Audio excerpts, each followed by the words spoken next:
Muy bien.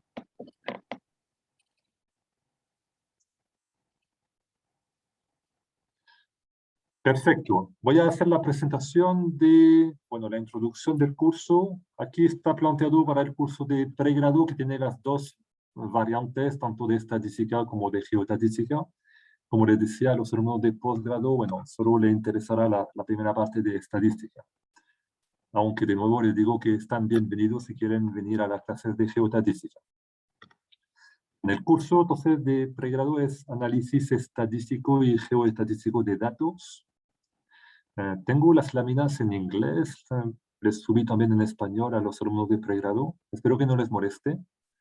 El relato va a estar en español, ¿no? Pero prefiero igual dejarle un poco de vocabulario en inglés, aprovechando ese tiempo que tenemos.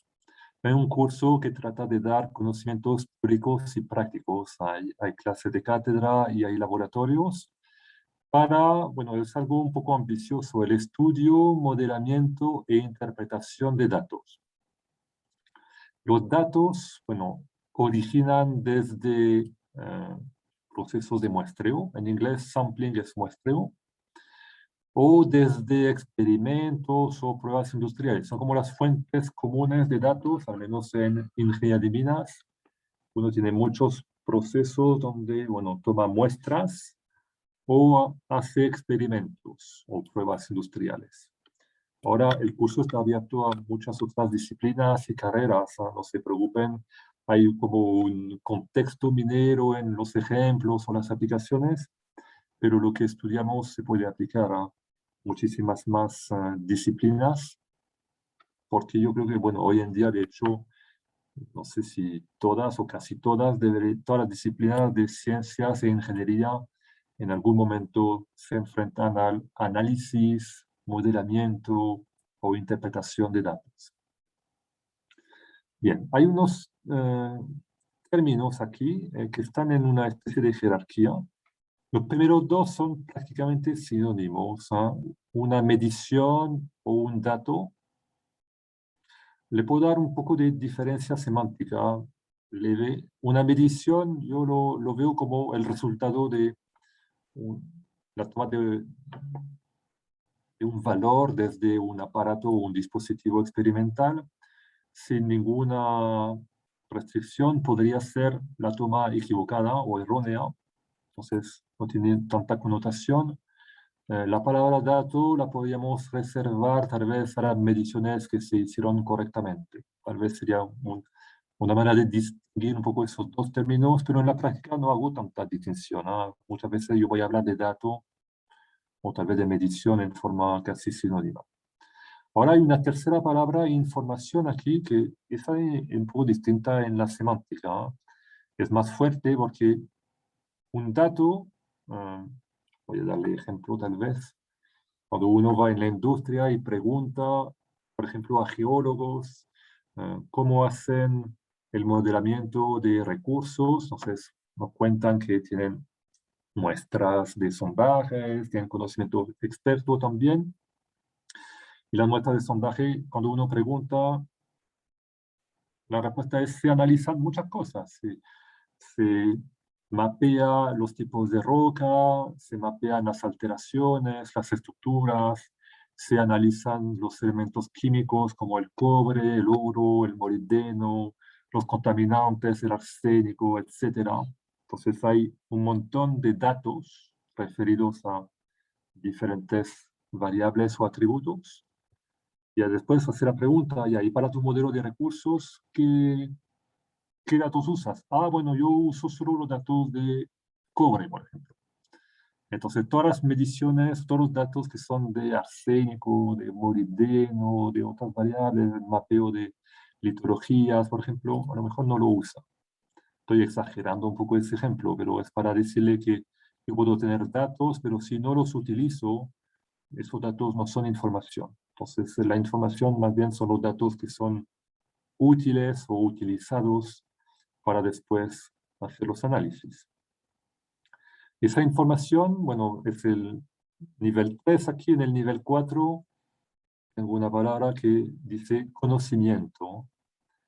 Entre el 3 y el 4, aquí está un poco la estadística o la geoestadística, en que uno, desde la información, que son números, nos dicen mucho, o sea, si no hago análisis, si no hago modelos, eh, extrapolaciones, predicciones, no puedo convertir esa información en conocimiento. Conocimiento es el resultado de haber procesado, modelado e interpretado la información. Y el conocimiento es la fuente para el último nivel, que es la toma de decisiones. Que uno, ¿para qué tomo datos? Es para tomar ciertas decisiones en los distintos niveles en que uno está. Si estoy haciendo exploración, mi decisión va a ser si sigo explorando, dónde voy a tomar más datos, más sondajes, cómo voy a calcular los recursos de un yacimiento. Después hay decisiones sobre si vamos a seguir adelante, vamos a hacer un plan de largo plazo, cómo se podría ver el negocio minero, etc. Entonces, la toma de decisiones se sustenta en conocimiento, el conocimiento se sustenta en datos generalmente. Bien. ¿Dónde están ustedes? ¿Hicieron plan común de ingeniería normalmente? Y están en cuarto año, ahí en la licenciatura de minería y metalurgia extractiva, por acá, algunos. Hay otros que estaban en otras licenciaturas en química por aquí, ¿cierto? Entonces, igual tienen un background bastante común del plan común de ingeniería.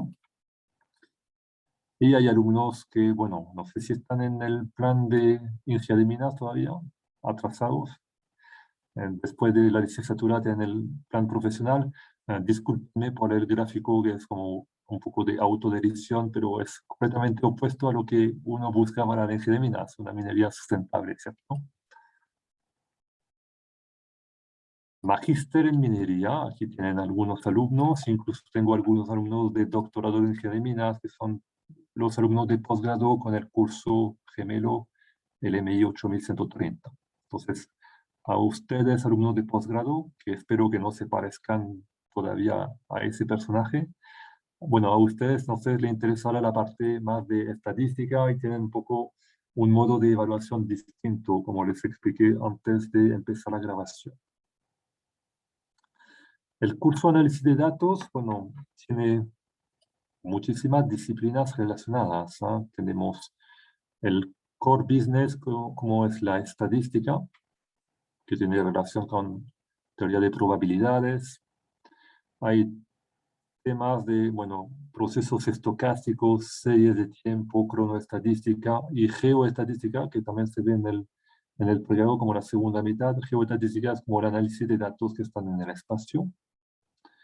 Minería de datos, teoría de señal, control de proceso, diseño experimental, muestreo. Cada una de esas casillas en sí uno la podría profundizar mucho, así que el curso tiene un espectro amplio y una profundidad adecuada para que permita hacerlo durante un semestre, ¿cierto? Pero si uno quisiera hacer análisis de datos en toda su profundidad, yo creo que pueden hacer una carrera entera de eso. De hecho, hay universidades que proponen eso, de ingeniería estadística, por ejemplo, o posgrado entero de estadística o análisis de datos.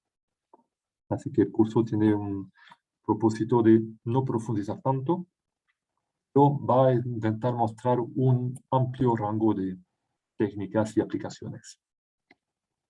Bien, dicho eso, voy a empezar a definir un poco qué es la estadística y después la geoestadística.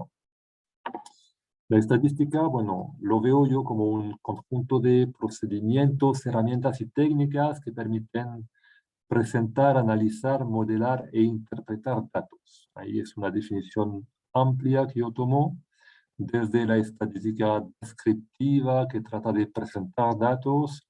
Hay también estadística inferencial, que trata de hacer modelos predictivos y sacar conclusiones de ciertos datos. Entonces, desde la presentación hasta la interpretación de datos sería el alcance un poco de la estadística. ¿Cuál es el objetivo? Bueno, es explicar o interpretar algún fenómeno del cual en general uno no conoce la totalidad, conoce el fenómeno a través de la toma de una muestra, la toma de datos. Y muy importante, la toma de decisiones después. Entonces yo tengo los datos, los convierto en información, conocimiento, y después del conocimiento me sirve para la toma de decisiones en un contexto de incertidumbre. Esa es como una clave, yo creo que no solo para ese curso, sino que para su vida profesional y, bueno, y su vida en general, que uno tiene que tomar decisiones. Idealmente uno dice, yo tenía las hipótesis del problema, los datos, todo bien conocido, pero en la vida real uno tiene que tomar decisiones con incertidumbre. No conozco todo el fenómeno que tengo que estudiar, no conozco todos los mecanismos, los procesos que rigen ese fenómeno, etc. Igual tengo que tomar unas decisiones que sea la más objetiva o la más científica posible. Entonces, no puedo conocer la realidad completamente, pero quiero entonces eh, poder tener elecciones o decisiones. Entonces, la estadística es una herramienta que permite tomar esas decisiones en una forma científica, en una forma organizada, le puse aquí. Siempre hay que pensar que hay una posibilidad de tener una equivocación, ¿no? Las decisiones, a menos de ser una respuesta trivial, como la variable que estudio tiene un valor que va entre menos infinito y más infinito, ese tipo de resultado de aserción no tiene ninguna información, porque decir que una variable va entre menos infinito y más infinito es no decir nada, no hay ninguna información particular. Pero si uno quiere acotar y decir, mira, la variable que estamos estudiando puede tomar valores entre 3 y 4 nomás, entonces uno hace una cierta interpretación, una cierta predicción.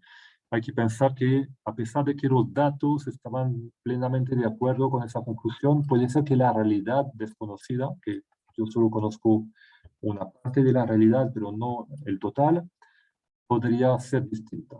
Entonces, por ejemplo, eh, estoy modelando recursos, me interesa un contaminante, el arsénico, por ejemplo, tomo ciertos datos para analizar el contenido de arsénico y digamos que en todos los datos que yo tomo, el contenido de arsénico está bajo ciertos límites aceptables.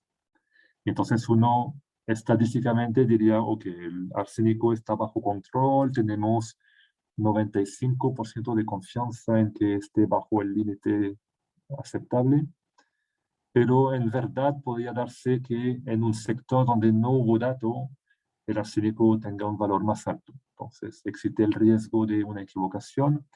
La gracia de la estadística es que permite cuantificar ese riesgo. Aquí en la ilustración lo dice, tengo 95% de confianza en el resultado.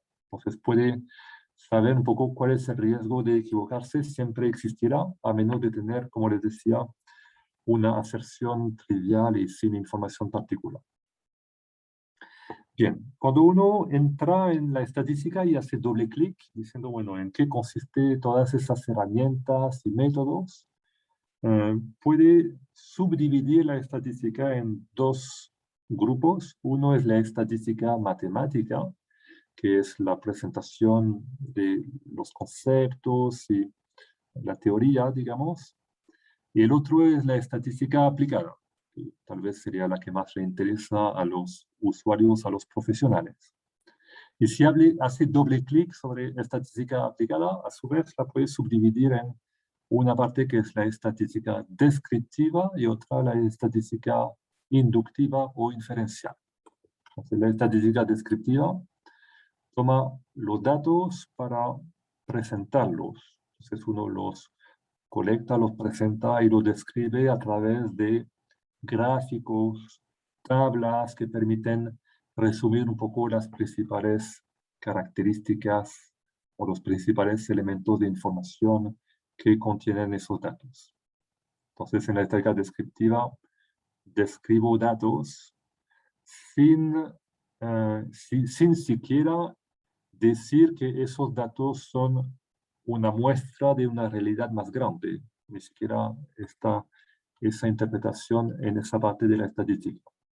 Esa interpretación de que los datos que yo tengo son una parte que se llama la muestra de un todo que se llama la población, está en la segunda subparte de la estadística aplicada, que es la estadística inductiva o inferencial. Entonces aquí uno dice que los datos que tiene son solo una muestra, un subconjunto de una población más grande. Yo tengo datos de sondajes, por ejemplo, que son un subconjunto del yacimiento total. Y me interesa en esa parte, entonces, analizar esos datos de la muestra para poder sacar conclusiones sobre la población.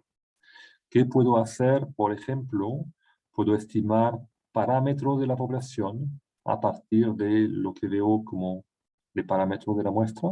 Es el tema de la estimación de parámetros poblacionales.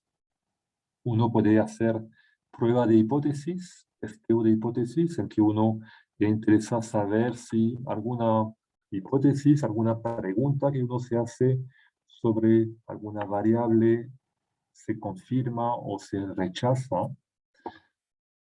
Y uno puede hacer lo que son los modelos predictivos por técnicas de regresión que vamos a ver también en el curso. Hay técnicas también de análisis multivariable, minería de datos que permiten también hacer diferentes tipos de predicciones, por ejemplo, clasificaciones. ¿Cuál podría ser la clase que uno observaría dadas ciertas variables cuantitativas o covariables cuantitativas? Entonces, esos temas de predicciones, testeo de hipótesis, estimación de parámetros poblacionales, todo eso son parte de la estadística inductiva que nos va a ocupar gran parte de la primera mitad del semestre, que se dedica a la estadística. ¿Todo bien con lo que les cuento? ¿Me escuchan todavía bien? Voy a suponer que sí. Sí, profe, todo bien hasta el momento. ¿No? A veces voy muy rápido o empiezo a hablar en otro idioma que no sea el español y ahí tengo que detenerme. Algunos ejemplos para motivarlos. Tengo diferentes casos. Entonces les decía que hay muchos datos que se originan de muestreo en minería, al menos, bueno, y en otras disciplinas. Yo tengo un poco un contexto minero para las ilustraciones, así que las personas que no son del ámbito minero me disculparán, pero bueno, no necesita ser tampoco un experto en minería para entender los ejemplos. Tengo diferentes fotos. Aquí son, ¿qué son eso? ¿Alguna vez Testigo. vieron un testigo de sondaje? Entonces se hace una muestra del subsuelo con un sondaje. Es como sacar un corcho de una botella. Uno saca un testigo, o no, más que un testigo, saca un sondaje completo, que puede ser de varios cientos de metros de largo, pero lo saca de a poquito, ¿no? No es así instantáneo. Y recupera la roca en un cilindro de roca que se llama el testigo de roca. Hay diferentes tipos de muestreo. Es uno que supuestamente lleva la mejor precisión, porque aquí tengo el testigo de roca real, puedo hacer el mapeo geológico, el geólogo puede decir qué tipo de rocas es, qué tipo de mineral contiene, qué tipo de alteración tiene, si hay estructuras como fallas, etcétera. Entonces, el mapeo geológico se ve facilitado, pero también uno hace análisis químico. Entonces, esos testigos de roca, después uno va a tomar una parte para enviar al análisis para saber cuánto fierro tiene, cuánto oro, cuánto cobre, etc. Bien. En ese proceso de muestreo, bueno, lo interesa también tener cierto control de calidad, en todo el proceso de la toma de la muestra y después de la medición de las leyes de cobre, fierro, etc. Uno sigue un protocolo y trata de que ese protocolo cumpla con ciertas normas de calidad para que la medición final sea la más correcta posible, la mejor representación de la realidad. Este muestreo que yo aquí hice para la mina con sondajes, cuando también hay muestreo correas transportadoras. Aquí hay material que va fluyendo en la correa y hay un dispositivo aquí que agarra de vez en cuando parte del material de la correa que sirve para verificar, por ejemplo, su granulometría. En las plantas de proceso, que no soy muy bueno en ese tipo de temas tal vez, entonces tengo material que fluye por esos tubos o cañerías. Y aquí hay un dispositivo de muestreo aquí a esa altura que recupera parte de lo que fluye en el tubo en una bolsa para hacer el muestreo. Puede ser también de las propiedades que tiene ese flujo dentro del tubo. Podemos imaginar también en pilas de lixiviación, en relaves, entonces lo que son la gestión ambiental de los residuos mineros. Uno también hace muestreo. En los relaves toman muestras, sondajes, tal vez no de ese mismo tipo, pero toman sondajes para saber cuál es el contenido del relave, porque ahora se dan cuenta que los relaves, bueno, es un pasivo minero, pero puede tener utilidad también. Puede haber recuperación de metales valiosos que no eran valiosos en el momento tal vez en que se procesaron los materiales, pero ahora sí. O se puede reutilizar los relaves también en la industria para fabricar cementos, por ejemplo.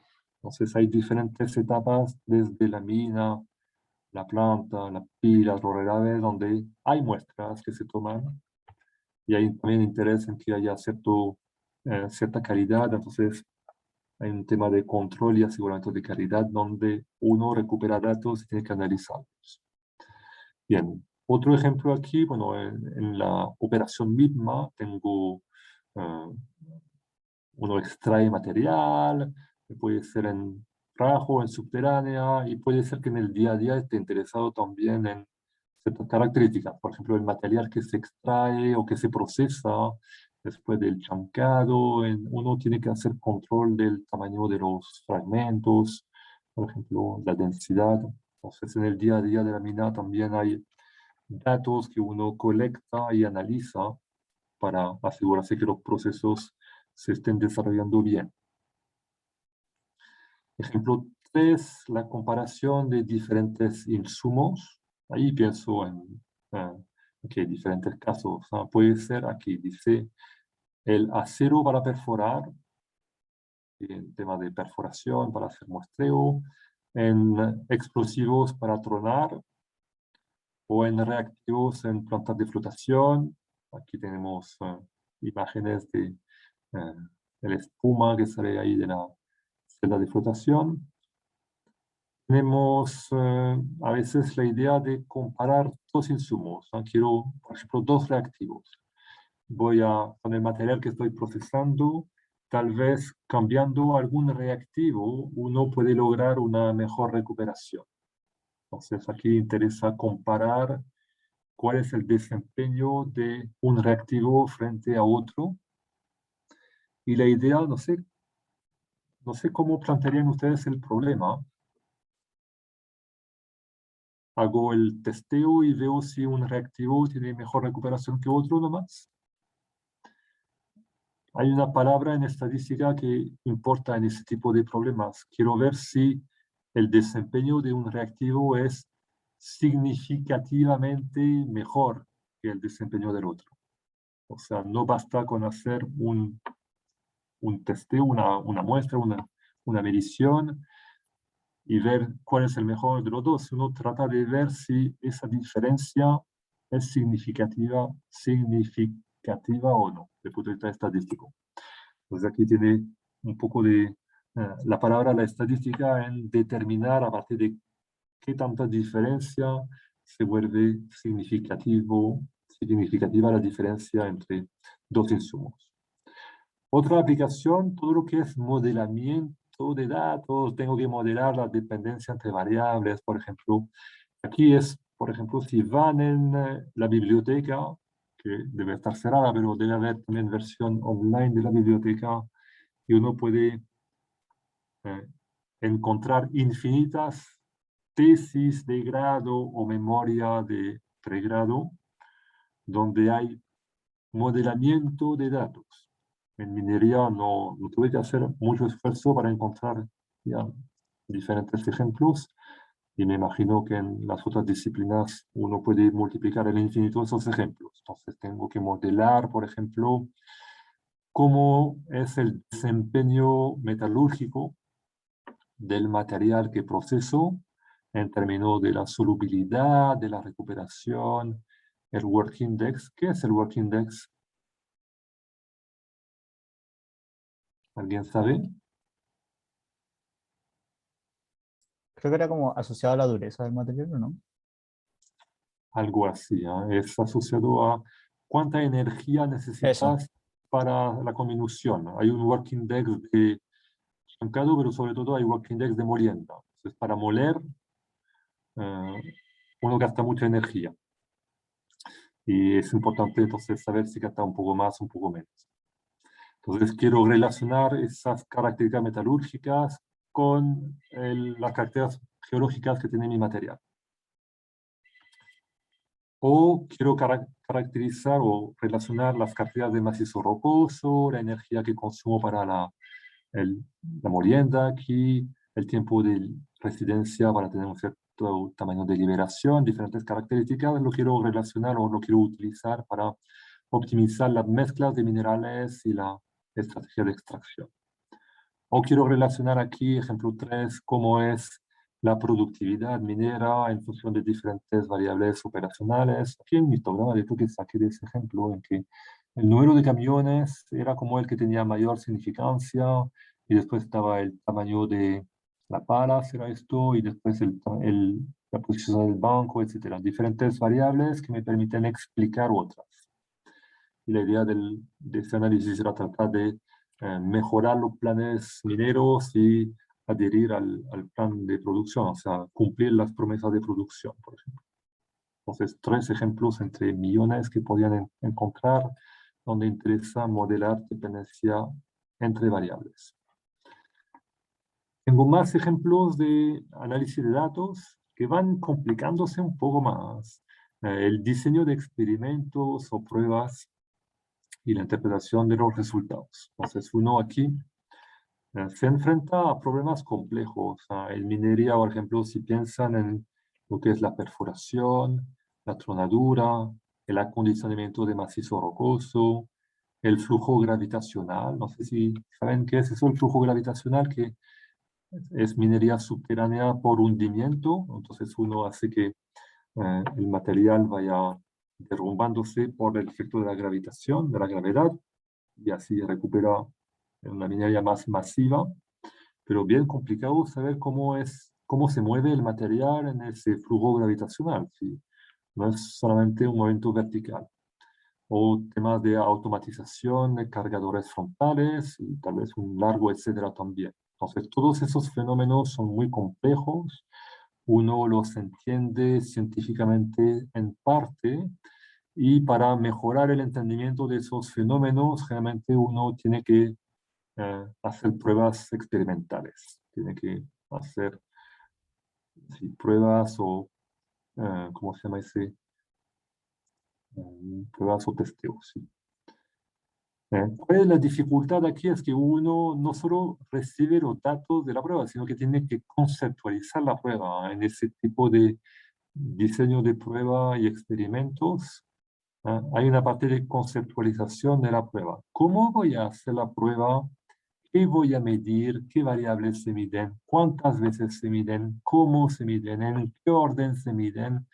Uno tiene que pensar en todas esas preguntas para diseñar la prueba de tal modo que después de ejecutar la prueba y recolectar los datos, pueda hacer un análisis que llegue a las conclusiones en que tiene que responder para el problema que tiene que responder. Entonces hay una parte un poco más compleja porque va no solo desde los datos hasta su análisis, sino que va hacia arriba también en conceptualizar la prueba y la manera en que se va a recolectar los datos. En sí mismo, esa área de diseño de pruebas y experimentos es una disciplina. Yo estoy seguro que podrían hacer un magíster o tal vez incluso un doctorado entero solamente sobre ese tema, ¿no? Hay libros enormes de teoría de diseño experimental. Pero bueno, es una parte que me interesa ver también en ese curso, a un nivel introductorio tal vez. Terminando la aplicación de estadística, tenemos la parte también de minería de datos, que forma o se llama más generalmente también el descubrimiento de conocimiento en bases de datos. Tengo datos multivariables, muchos datos, muchas variables, es lo típico. Hay una abundancia de datos y cada dato tiene muchas variables medidas.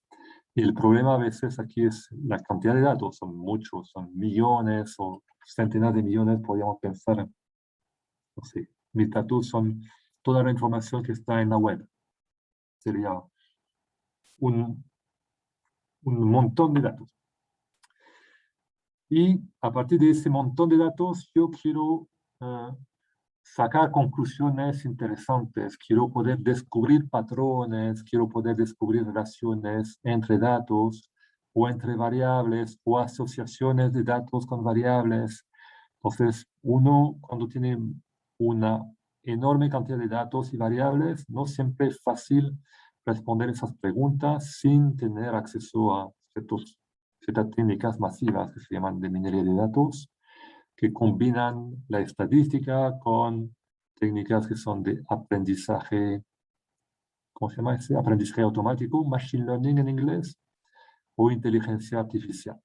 Entonces, como la combinación de esas tres áreas, la estadística, el aprendizaje automático y la inteligencia artificial, dan lugar a lo que son las técnicas de minería de datos.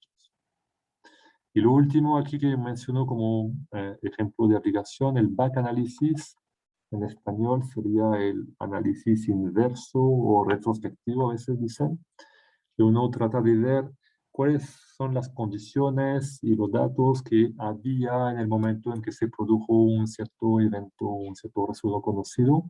Entonces uno va analizando hacia atrás las causas primarias y después las causas de las causas, que son las causas secundarias de algún evento, para tratar de entender las relaciones entre causas y efectos o procesos.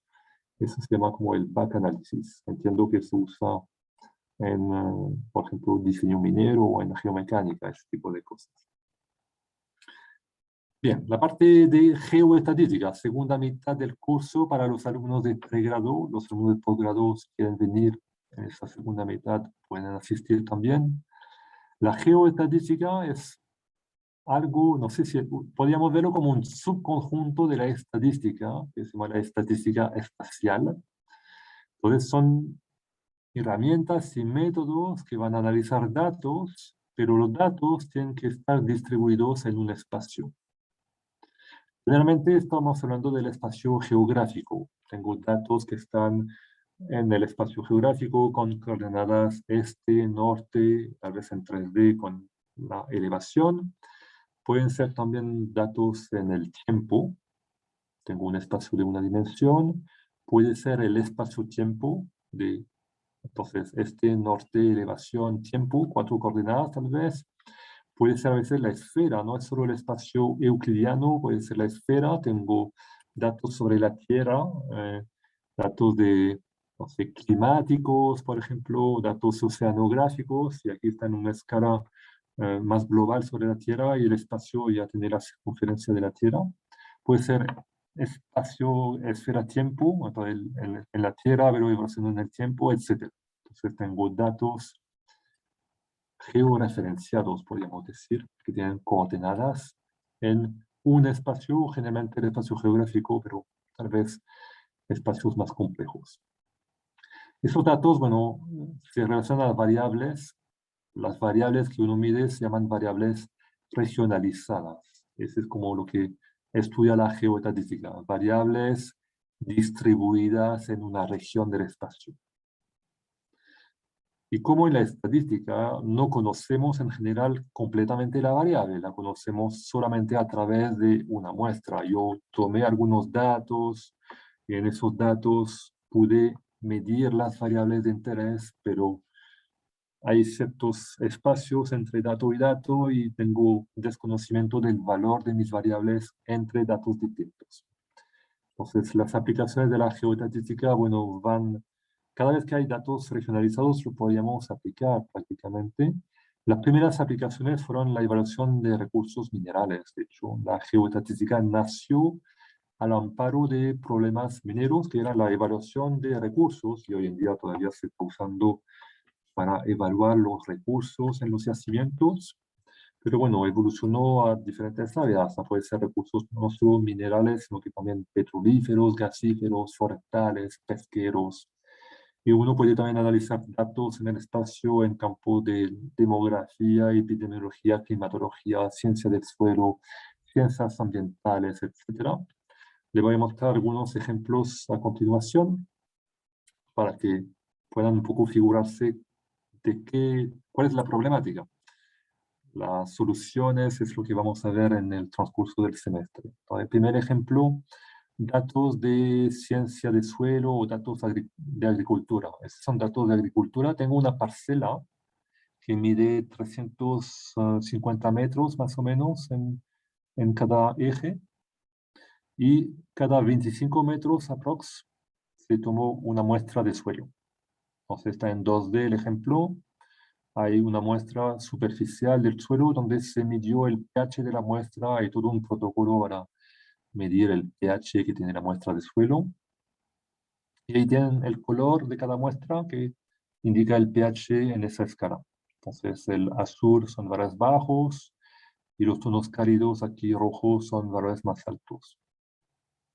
El problema aquí es saber cuál es el pH a través de la parcela,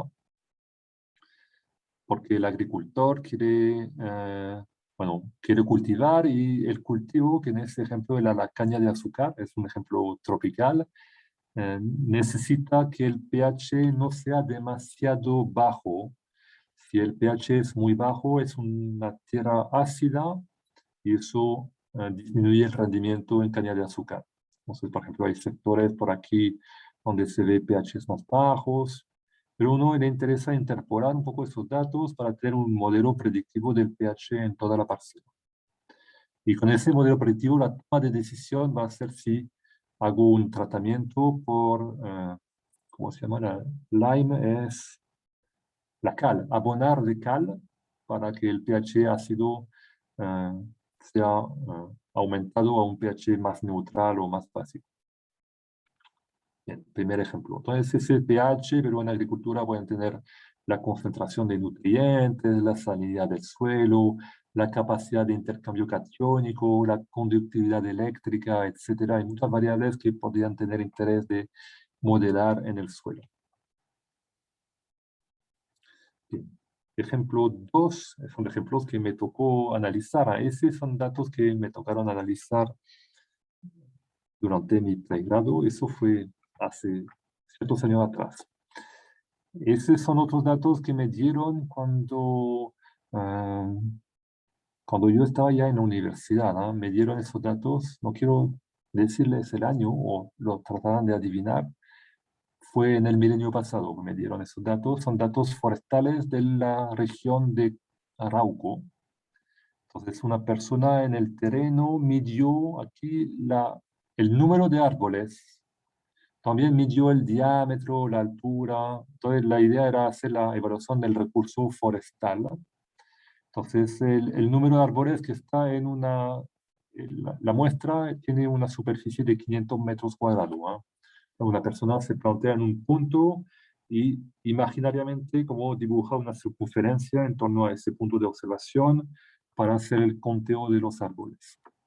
Y que observamos que hay sectores con menos densidad de árboles, aquí pintados en azul, y hay otros sectores con más densidad de árboles. ¿Por qué razón? Por razones topográficas, que hay la altura del terreno, la pendiente, la orientación, la calidad del suelo, que puede influir en cuánto es la densidad del bosque, básicamente. Nos interesa aquí hacer la predicción del recurso forestal, cuántos árboles hay, qué tamaño tienen, qué diámetro, qué altura, etcétera, para poder saber cuánto es el recurso y después si se puede explotar, ¿no? Es como casi el problema minero, pero con un recurso que son arbolitos en lugar de yacimientos. Bien, ciencias ambientales, ejemplo siguiente, esos son los datos que usarán en el laboratorio de geoestatística, de hecho, en la parte de segunda mitad del semestre. Tengo ya no es una parcela, es una zona que era antiguamente ocupada por ciertas industrias, tiene como 5 kilómetros de tamaño aquí, 5 por 5, 5 por 5 y medio, y se tomaron datos con una malla aproximada de 250 metros, pero no totalmente regular. Hay ciertos sectores donde se tomaron un poco más de datos. Y se midió en los datos, que de nuevo son datos de suelo, la concentración de diferentes contaminantes. En ese ejemplo es la concentración de, ¿qué elemento es eso? Lead en inglés. Es el plomo. Entonces se midió el plomo, se midió el cobalto, se midió el zinc, etcétera, diferentes contaminantes, para saber un poco cómo es la concentración del contaminante en toda la zona y poder tomar medidas de remediación cuando la concentración del contaminante excede cierto nivel. Entonces, si ven el plomo aquí, verán que hay algunas ocurrencias en rojo en la muestra, que son altas concentraciones de plomo, que probablemente hay que hacer una remediación. Pero la pregunta es qué pasa entre medio de los datos, si soy susceptible o no de encontrar plomo y en qué cantidad. Entonces son ahí diferentes variables. Aquí en el espacio tengo de ejemplo en el tiempo, si quieren. No es que yo haya hecho la geodática, pero se presta esos datos también a la geodática. Tomé datos de alguna estación de monitoreo de Santiago. Entonces, la posición geográfica está fija, pero los datos se toman a tiempos variables. Cada una hora se toma el dato de la concentración de PM10. PM10 es el material particulado que está en el aire con un diámetro inferior a 10 micrones. Y esa concentración de PM10 se mide en microgramos de material particulado por metro cúbico de aire. ¿Vale? Y tiene aquí el registro hora tras hora durante casi un año, así que tenía muchos datos, como es la concentración en el tiempo. Bueno, por estoy diciendo, aquí está como la última medición conocida y la pregunta es, ¿qué va a pasar mañana? Mañana, ¿qué concentración tendremos? ¿Por qué importa eso? Porque hay ciertas restricciones. Si la concentración supera 195, ese es el nivel que se determinó la CONAMA o alguna norma determinó que era el nivel de la alerta ambiental. El nivel 240 es la preemergencia, el nivel 330 es la emergencia. Entonces, si usted fuera el intendente de Santiago, le dan esto y dicen, bueno, ¿qué hacemos, intendente, para mañana? ¿Decretamos alerta o no? Entonces, tengo que hacer una predicción, ahora ya no en el espacio, sino que en el tiempo, a partir de los datos pasados, a partir también de otros datos atmosféricos, podríamos saber si mañana va a haber ventilación o no, si es un día feriado o laboral. Uno puede encontrar más variables para mejorar las predicciones, pero uno de los insumos son los datos históricos. Bueno, yo no sé si en ese ejemplo o en el otro se han fijado que hay un doble problema y no siempre solo interesa la predicción. Voy a hacer, con ese ejemplo, yo creo que con ese caso bastante ilustrativo y elocuente, espero. Entonces, como que si yo estoy hasta aquí, ese es hoy, y voy a hacer la predicción para mañana. Entonces, supongamos que la predicción para mañana me dé un valor aquí. Estoy en un valor de 190. Y el nivel de alerta es 195. Entonces, si usted fuera el intendente o la intendenta, no sé siquiera si es intendente o intendenta, estoy más perdido yo, de Santiago, le digo, hay para mañana una predicción de 190, perdón, microgramos de material particulado por metro cúbico de aire. ¿Qué hacemos? Entonces, ¿qué hacen ustedes? Si deben tomar la decisión.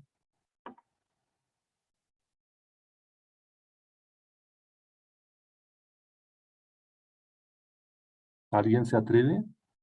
no decreta ninguna medida especial, decreta alerta, preemergencia o emergencia.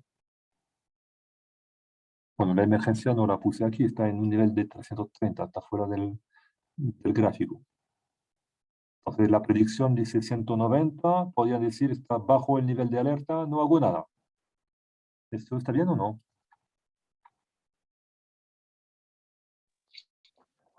No, yo creo que no, porque igual hay que considerar de que las predicciones están sujetas a un error. Perfecto, exactamente esto. Lo mismo pasó aquí con el plomo. Imagínate que aquí en el espacio blanco, donde no hay dato, haces una predicción que dice 100 en verde y el nivel crítico es 120. Diría, está bien, entonces dice 100 la predicción y está bajo el 120, por decirte algo. Ese es el primer problema, la predicción, pero el problema que les interesa, la toma de decisión, tiene que velar también por la incertidumbre. O sea, cuando yo te digo 100 o cuando te digo aquí 190, como intendente, tú deberías responder más o menos cuánto. O sea, no solo interesa saber cuál es el valor más probable o el valor esperado para mañana, interesa también saber cuánta es la incertidumbre en torno a ese valor.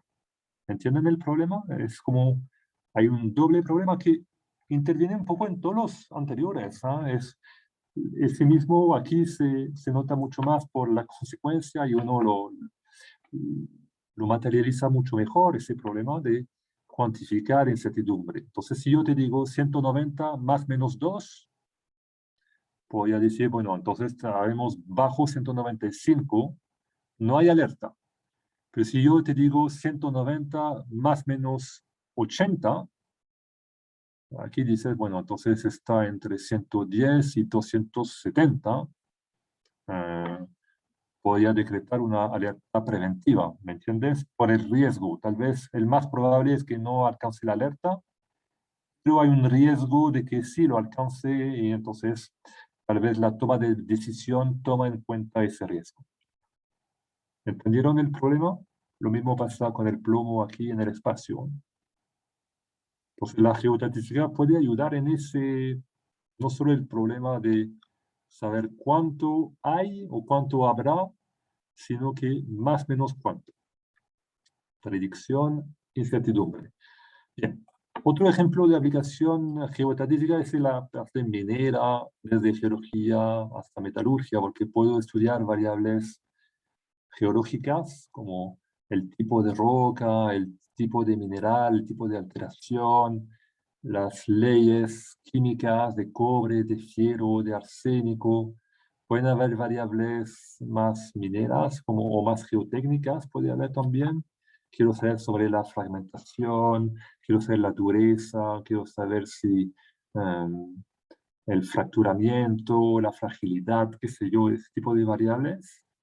Y hay variables también de proceso, la recuperación, el consumo de ácido, el work index que mencionamos en una lámina anterior.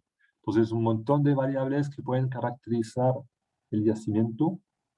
Interesa entonces a partir de una toma de datos, esta vez está en 3D, la proyección aquí está en 2D, pero los datos tienen también profundidad, así que ven que un sondaje, como vieron el testigo de sondaje, pero el sondaje se proyecta en varios testigos consecutivos que forman una línea. Puede ser vertical el sondaje y ahí veo solo la proyección del primer dato, que esconde a los que están más abajo, pero si el sondaje está inclinado, ahí veo en la proyección una línea. Bueno, lo que muestro aquí son las leyes. Grade es ley. Cuidado que a veces la ley, bueno, en términos mineros es la concentración. Cuando dicen la ley de oro, la ley de cobre, es la concentración. Tengo algunos alumnos que me lo traducen malamente por law, L-A-W, que es la ley de los abogados y los jueces. La ley de los geólogos es grade, ¿ok? Para que lo traduzcan bien. Entonces, la ley de oro que se mide en los sondajes, y a partir de esa información de sondajes, uno tiene que elaborar lo que llama un modelo de bloques. Modelo de bloques. poco como ese cubo Rubik, ese es un modelo de bloques. Aquí está el apartado, que sería una discretización del yacimiento en bloques, por ejemplo, cúbicos de unos metros de lado, y en cada bloque uno tiene que predecir la o las variables de interés, en este caso la ley de Oro. Y a partir de ese modelo de bloques, después lo pasa a los planificadores, que permiten hacer un plan minero de largo plazo, y después va a hacer una actualización del modelo con información nueva, y va a hacer planificación en horizontes de mediano o corto plazo. Entonces, todo ese modelo del recurso, modelo de bloques, va a seguir después en toda la vida de la mina para hacer desde la planificación hasta la operación. Entonces, interesa hacer esa predicción. Ahí tienen algunos ejemplos que puse, entonces, hasta minería. Hay infinitas más aplicaciones de geodésica. Le puse aquí en geoquímica, geofísica, geología.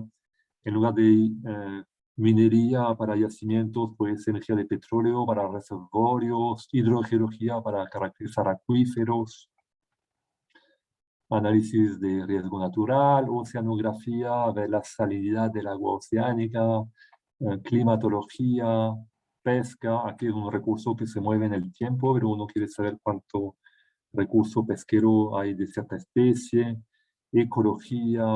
He tenido a veces algún acercamiento a eso. Una vez un colega de la Facultad de Ciencias Forestales y Conservación de la Naturaleza me dio datos que era para medir la población de ñandú altiplánicos. Entonces tenía como unas muestras en el altiplano donde se midieron cuántos ñandú había en una cierta, como los arbolitos, como en una cierta circunferencia.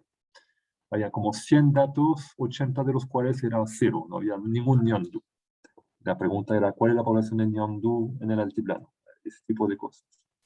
Entonces, ecología, bueno, epidemiología para hacer como modelos de enfermedades. No sé si del COVID se podía hacer, pero he visto mapas de riesgo. ¿Cuál es el riesgo de tener una enfermedad dada geográficamente hablando? Hay un factor geográfico en la distribución de enfermedades. Mapas también de variables sociales, análisis de imágenes, cronoestadística o serie de tiempo, cuando uno tiene datos que ya no están en el espacio geográfico, sino que con espacio temporal. Todavía hay un sinfín de aplicaciones de la geodésica, tanto como hay de estadística a secas, geodésica cuando los datos tienen coordenadas y aprovecho esa información espacial además de la información estadística pura. Bien, terminando esa introducción, espero no haberme pasado demasiado en el tiempo, no tengo la hora, así que lo siento. Simplemente indicarles qué tipo de datos puede estudiarse con estadística o geodésica. Yo lo acoté a datos numéricos. Cuando uno dice datos, dice, yo podría tener un objeto, un dato sería un objeto, o no sé si hago el relieve, podría ser un dato, es un río, por ejemplo. Bueno, esos no son números, así que lo descarto del alcance de ese curso.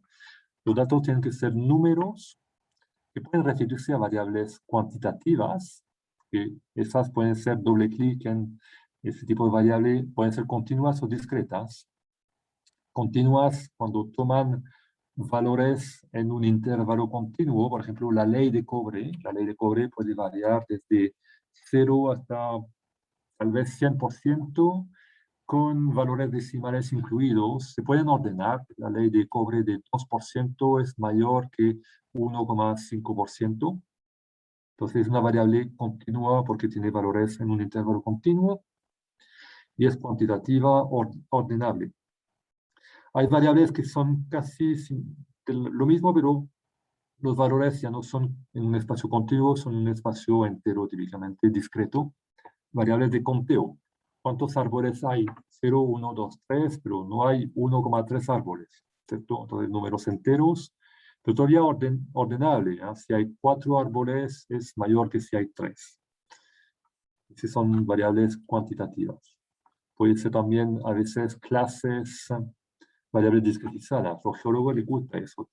Tengo una intensidad de cierta característica y dice en la escala de 0 a 5. 0 es nada y 5 es todo. Entonces tienen 0, 1, un poco, 2, un poco más, 3, mucho, 4, muchísimo y 4, todo. 5, todo, por ejemplo. Esa es variable discreta, pero todavía ordinal y cuantitativa. Y hay otras variables que son nominales o categóricas, como los tipos de roca. Tengo el dato vale 1 cuando es andesita, y vale 2 cuando es pórfido y 3 cuando es brecha. Aquí es una codificación. Yo no puedo incluso sacar la media. La media de esos datos, 1, 2, 3, es 1,7. No tiene sentido, ¿cierto? Decir que 2 es mayor que 1, 2 será brecha, es mayor que 1 andesita, no tiene sentido tampoco. Es decir, no son variables cuantitativas, sino que más bien cualitativas o categóricas. Pregunta, ¿cómo usan esas variables para hacer estadística o geoestadística, si son cualitativas? ¿Alguna idea?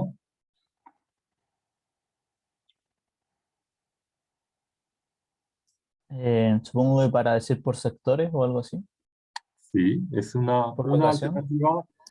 Una alternativa es subdividir el espacio.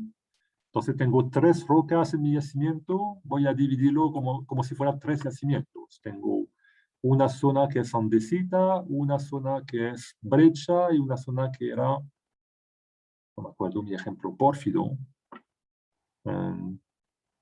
Y hago 3 análisis geodésicos, uno para cada tipo de roca, donde en cada tipo de roca voy a analizar mis otras variables, el cobre, el oro, etc. Entonces sería como actuar como un filtro.